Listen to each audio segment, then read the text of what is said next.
Okay, what we want to look at this time is we want to examine the idea of something in free fall, and we want to examine the idea of understanding what happens when we drop something in in gravity, and we want to determine how far something would fall, um, or the amount of time it's going to take for something to fall a certain distance.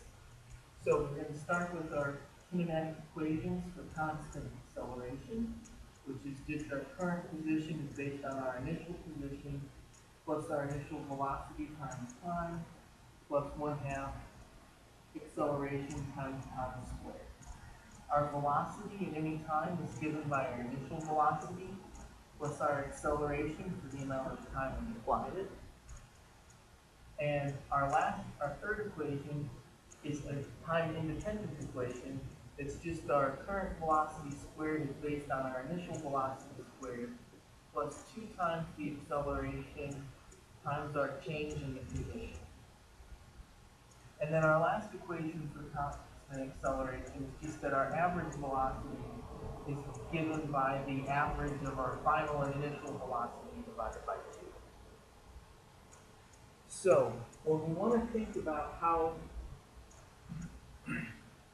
far something would, how long something would take to drop if we drop something. So let's assume that we have some ball, and our ball has some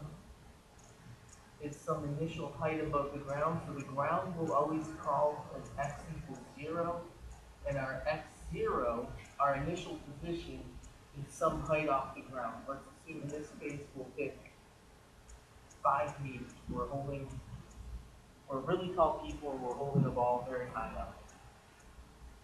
So we know that initially, our ball, when we're holding it, the velocity is equal to 0 meters per second, because when we're standing here holding something, it's not moving.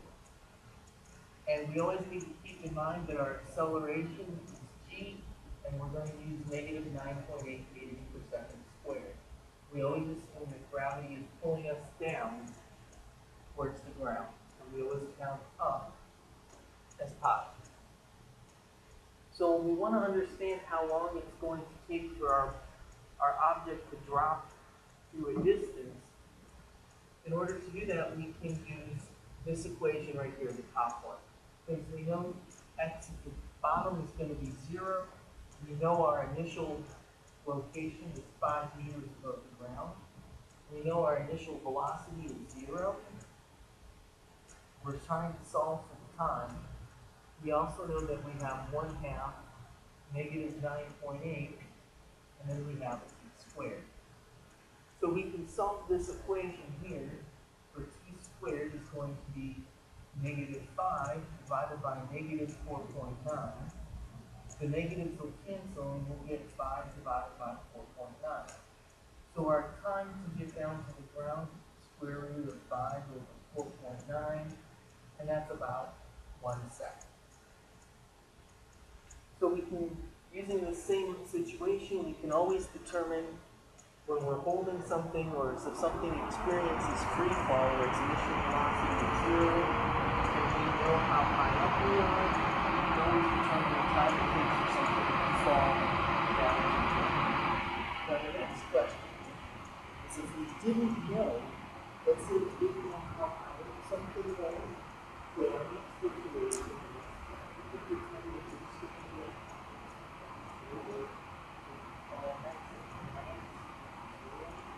x0, so this would be we see that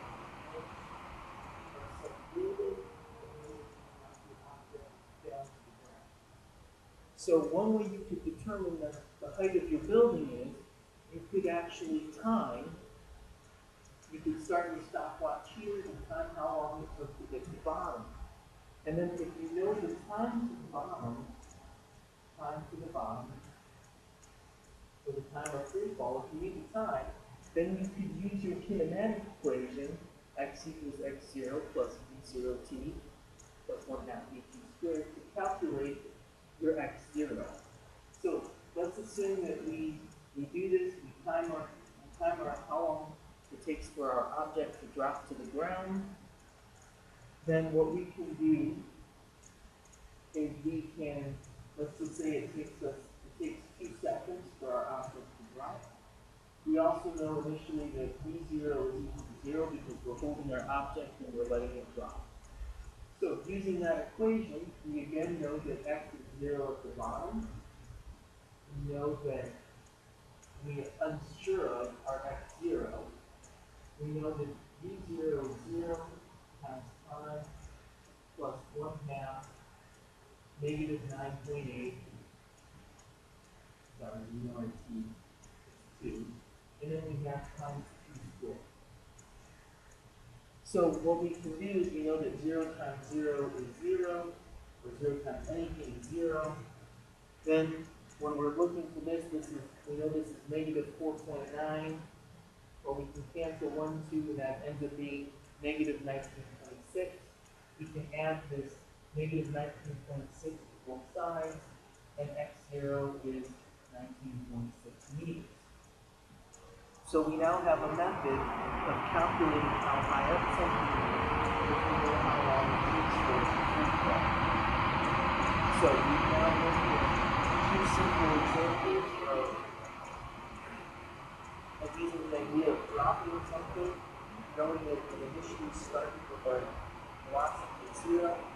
If we know the height that our object is going to go to, we can calculate the time. Or if we do that, know the height that our object is going to fall through, we can determine a time experimentally. Using that experimentally determined time, we can then calculate